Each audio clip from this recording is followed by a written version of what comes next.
بسم الله الرحمن الرحيم. الحمد لله والصلاة والسلام على سيدنا رسول الله صلى الله عليه وسلم. أهلا بحبايبي الأطفال في فقرة علمني ديني.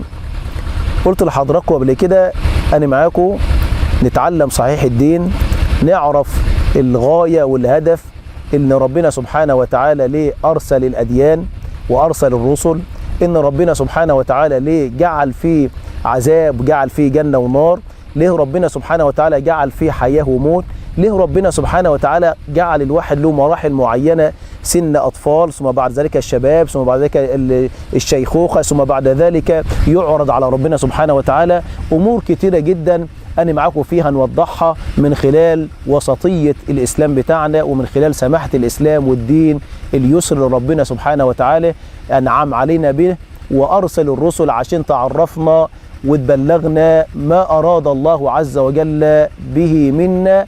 فأنا معاكم النهاردة في فقرة من فقرات علمني ديني، وإزاي ليه ربنا سبحانه وتعالى جعل في شرائع سماوية اللي هي اليهودية وهي النصرانية، ثم ختم ربنا سبحانه وتعالى بالإسلام فقال إن الدين عند الله الإسلام. وقال ربنا سبحانه وتعالى لرسوله صلى الله عليه وسلم في حجة الوداع اليوم أكملت لكم دينكم.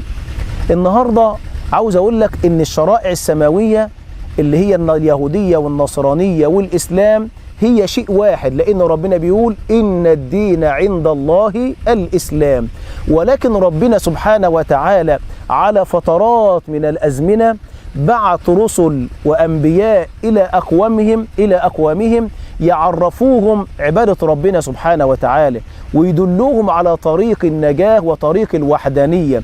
فاليهودية ربنا سبحانه وتعالى أرسل بها سيدنا موسى عليه السلام، وكان من بعد سيدنا موسى حاجة تسمى بالأسباط اللي هم من نسل سيدنا إبراهيم عليه السلام. وأنزل ربنا سبحانه وتعالى على سيدنا موسى كتاب مقدس اسمه التوراة.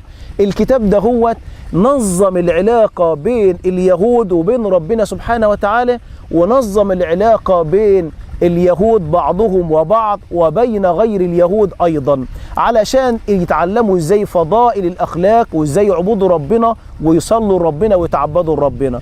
وخلي بالك يا حبيبي بأن ربنا جعل في شريعة اليهود الصوم والصلاة والزكاة والحج زي ما عندنا بالظبط. لما أرسل ربنا سبحانه وتعالى موسى إلى بني إسرائيل علشان يدلهم على عبادة ربنا سبحانه وتعالى، وظلوا فترة من الزمن وخدوا الأصباط الكلام وعاشوا وعبدوا ربنا وعبدوا الناس لربنا، مرت الأيام والسنين والسنوات لحد ما أمر ربنا بنزول سيدنا عيسى عليه السلام، أو بوجود رسالة سيدنا عيسى اللي هي رسالة الدعوة، الرسالة أو شريعة النصارى أو الشريعة المسيحية زي ما احنا بنقول وبنتعرف وبنسمع عنها. ممكن أقول عليها شريعة المسيحيين ممكن أقول عليها شريعة النصارى أو أقول الديانة النصرانية أو الديانة المسيحية.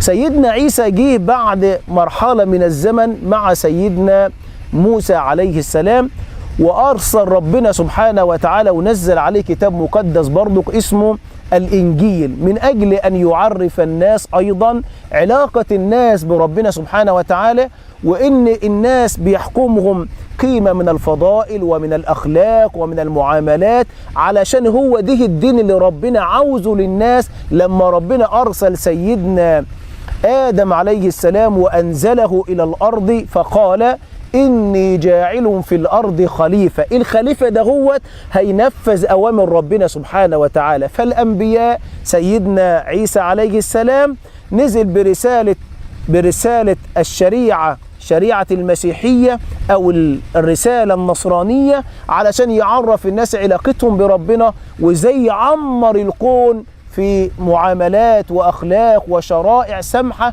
الأمة محتاجاها.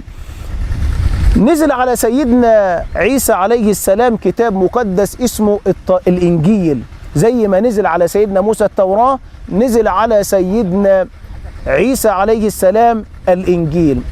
أيضا تتوالى رحمة ربنا سبحانه وتعالى علينا إلى أن من على الأمة برسالة الإسلام، الرسالة الخاتمة أو الخاتمة. الرسالة الخاتمة اللي ربنا سبحانه وتعالى أرسل سيدنا النبي صلى الله عليه وسلم بها ونزل عليه كتاب اللي هو القرآن الكريم. حوى القرآن كل اللي في التوراة وفي الإنجيل وفي صحف إبراهيم وموسى وفي صحف اللي هي الكتب المقدسة أو الصحف المقدسة اللي نزلت على نبي الله شيس. جمع القرآن كل هذه الأمور اللي من خلالها أيضا علمتني إزاي أعبد ربنا، ازاي اصلي لربنا، ازاي احج، ازاي ازكي، ازاي اصوم، ازاي اتعامل مع الناس، ازاي امر بالمعروف، ازاي انهى عن المنكر، ازاي ابر والدي، ازاي ما اعملش حاجه تغضب ربنا، ازاي ما اعصيش ربنا، ازاي اتخلق باخلاق الاسلام واخلاق البشريه او الانسانيه اللي من خلالها يستطيع الانسان بغض النظر عن ديانته يهوديا كان او نصرانيا كان مسلما كان ان يقول هو ده الأخلاق، هو ده السماحة، هو ده اليسر، هي ده المعاملة.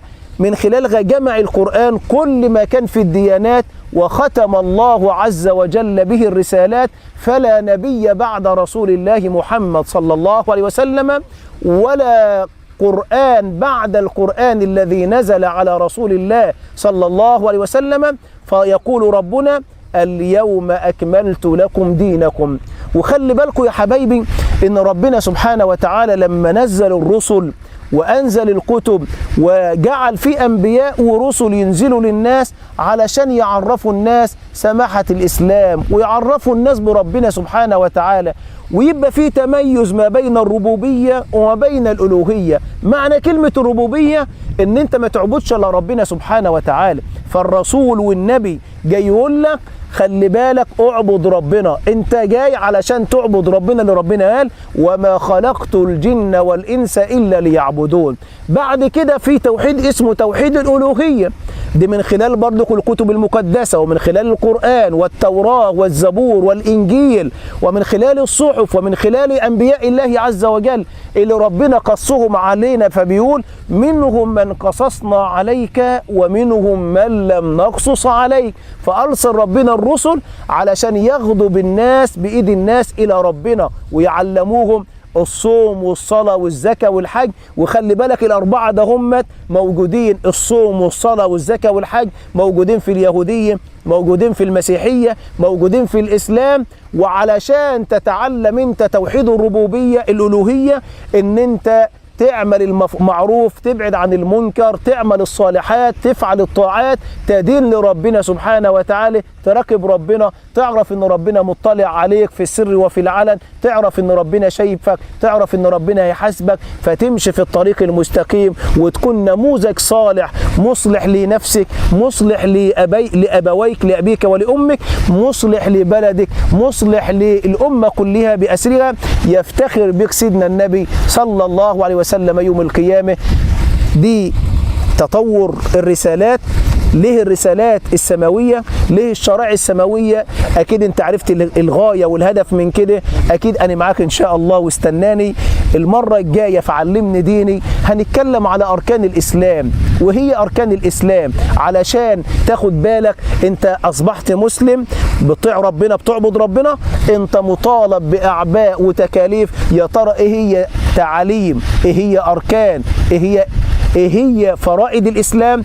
دي اللي هتعرفوا مني إن شاء الله المرة الجاية في الحلقة الجاية. استناني إلى اللقاء في اللقاء القادم إن شاء الله، والسلام عليكم ورحمة الله وبركاته.